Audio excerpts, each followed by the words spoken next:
Hello everyone and welcome to the DPB Podcast. I'm your host Ryan Modest with DisneyPinsBlog.com. The latest news on Disney pin trading and collecting from around the world. This is episode number 93 for the week of July 3rd, 2017. Happy 4th of July everyone. Welcome to the Disney Pins Blog Podcast. Welcome back everyone. Hope everyone had a great week.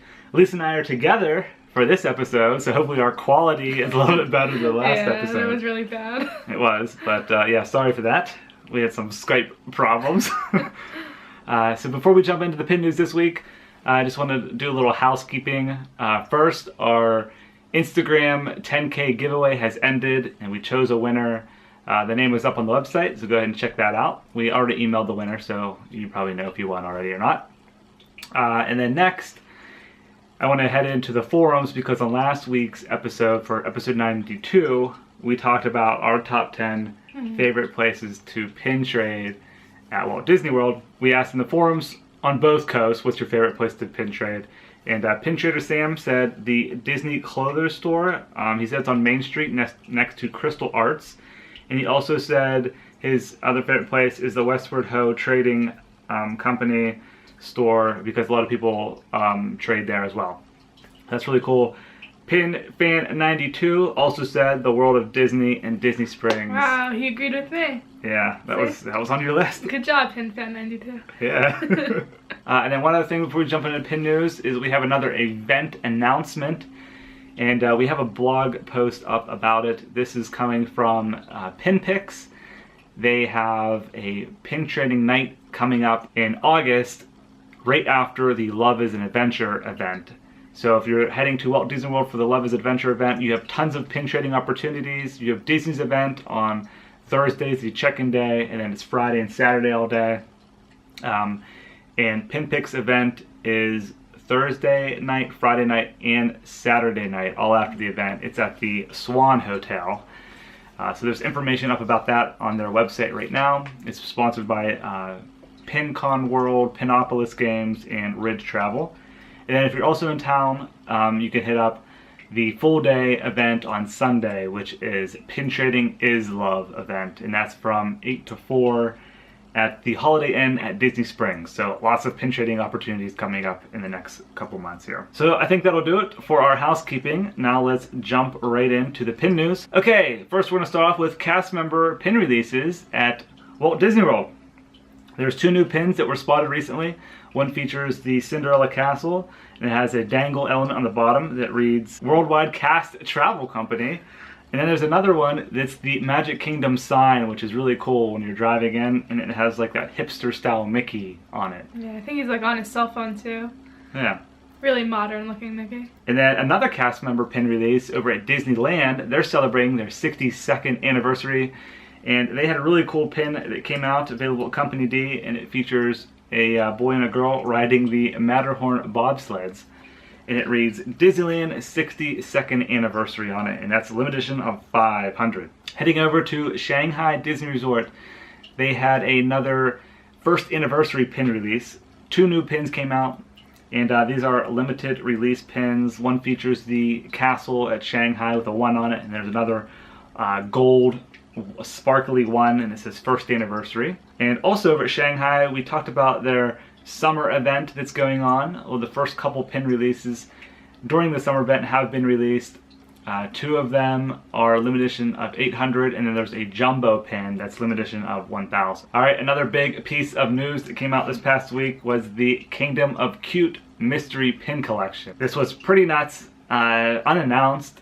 This first came with a Vinylmation series, and we had no clue that they were going to be releasing pins for it, so it was a cool surprise. There's like a little Space Mountain, Jungle Cruise, Haunted Mansion, a Dole Whip, really cute pins. A little baby like people mover pin. People went crazy for these. I love them. Yep, 8 pin collection and 2 randomly pins per box. Retail price is around $15 a box, so you can find those on both coasts, Disneyland and Walt Disney World. Moving on. Heading over to Disney Studio Store Hollywood, we posted the July releases over there in California, and the next one is a Magician pin set, which is going to be released on July 8th And then there's another release on July 10th, which is the Beloved Tales release. And then another one on July 29th, which is called Cursive Cuties. Yeah. Back at it again with the Cuties pins. Next, over at Disneyland Paris, we posted the July calendar over at Disneyland Paris. So there was a couple Winnie the Pooh pins, a Bambi pin, a Peter Pan. You can check out the flyer we posted at DisneyPinsBlog.com. And then another event over at Hong Kong Disneyland. There's just lots of pin news all around the world coming out. They have these new series called My Dreaming Pins, and it features various Disney characters dreaming basically about another character in that film. And they also announced their very first pin trading night, which is awesome. Pretty exciting. Yeah, nice to see more pin trading opportunities. That first pin trading night, I believe, is sometime in August. We have all the details up. If you hit up the events tab at DisneyPinsBlog.com, you can find all the events worldwide there. Next, there was another emoji pin set that was released at Disney Parks, Walt Disney World and Disneyland. This one features Alice in Wonderland. There's 3 white rabbit pins and 3 Cheshire Cat pins. I know this was a pretty popular set as well. This is the third emojis pin set that has been released. The first one was Minnie Mouse, and then there was Stitch, and I believe Frozen is next. I think there's Anna and Elsa. Yeah. Wasn't there like Ariel, I think, in Paris though? Yeah, Paris had a few emoji pin releases, yeah. Alright, next was a unique pin set that came out by Harvey. I didn't know too much about Harvey, but at least you said they make bags. Like the seatbelt bags, the bags that are made out of seatbelts, and they are licensed to do Disney products too, so they made some pin sets. Yeah, so that's pretty cool. So they came out with a Lilo and Stitch pin set. It's a 4-pin set. The price point on this pin set is kind of high in my opinion. It's $48 for 4 of these Harvey pins. And we don't know the edition size. They just say it's super limited. So that was their exact words from the website. So we don't know. Disney Parks Blogs announced this past week that the first Happily Ever After pin is coming to Walt Disney World. And I know we talked about this on a few episodes ago whenever Wishes was leaving. We were wondering, where the farewell Wishes pins were, and then that led into Happily Ever After. Where were the welcoming Happily Ever After pins? And there was nothing. No limited editions, no piece of histories, no opening day. But now we have the very first Happily Ever After pin, and it says, "Find your Happily Ever After," and it says Magic Kingdom at the bottom. Looks like it has some glitter embellishments on it. It's just an open edition pin. Price point is probably around $10 for that one. And some other crazy news came out this past week. We did a post a while back about the Dream Store pins coming to D23 Expo 2017. And included in those Dream Store pin releases were the Oswald 90th anniversary pins and the Bambi 75th anniversary pins. And the Disney Pins website this past week announced that these releases are also coming to Walt Disney World, which is pretty crazy. A couple weeks after the event, right? Yeah, I think the first one is Bambi. That's going to be released around July 20th, I believe it is, because the Expo, they're releasing at the Expo on July 14th, and then a week later is the Bambi release on July 20th, and then a week after that is the Oswald release on July 27th. So I thought this was interesting. They're not exclusive to the Expo anymore, and they're not going to be released at Disneyland, so I guess they're banking on the people who live in California to attend the Expo to be able to get these pins. But it's kind of nice for the Floridians. If you really were interested in these pins, you don't have to buy them on the secondary market now. If you aren't heading to the D23 Expo, you can just wait until they're released at Walt Disney World. And we don't know what the edition size are going to be split between D23 Expo and Walt Disney World, but at least everyone now on both coasts will have an opportunity for these 2 sets. But there's still plenty of other pins that are exclusive to D23 Expo. Alright, now let's talk about the new pin releases this week at Disneyland and Walt Disney World. First we'll start off with Disneyland. Looks like we have a new mystery pin collection. This is called the Crooked Comrades mystery pin set. And it looks like it's going to be similar to the Storybook Steeds, where there's a reveal and conceal pin here. It's a limited release collection. The next pin of the month, the Charming Characters collection, is coming out at Disneyland. That one features Mater, a limited edition of 3,000. And then there's a Spider-Man pin. This is for the upcoming Homecoming movie, and that's a limited release pin coming out. And then the next Disneyland Pocket Watch series is coming out. This one features 20,000 Leagues Under the Sea, and that's limited edition of 2,000. Nice looking hinge pin there with a chain element on it. And then let's head over to Walt Disney World. They're getting similar releases. There's a share release for those Crooked Comrades mystery pin collection, and then they're also getting the Spider-Man Homecoming limited release pin. Nothing exclusive for Walt Disney World. Right. Alright, so that's it for the pin news, guys. For Disney Pin Chat, we wanted to talk about some news that came out this past week over in Disneyland Paris. They announced that they are updating their pin trading guidelines. And first, before we get into our little chat segment here, I just kind of want to tell you guys what they're updating. So I have this sheet here in front of me. I'm going to read off of it here. Basically, they want to make Disney pin trading an exciting and interactive experience. So they have this labeled in blocks here. The first block says, I will only trade Disney pins that are in good condition, hard enamel, with a Disney copyright and pin trading logo on the back, and issued by Walt Disney Parks and Resorts or any other business unit of the Walt Disney Company, such as Disney Store, ABC, ESPN, stuff like that.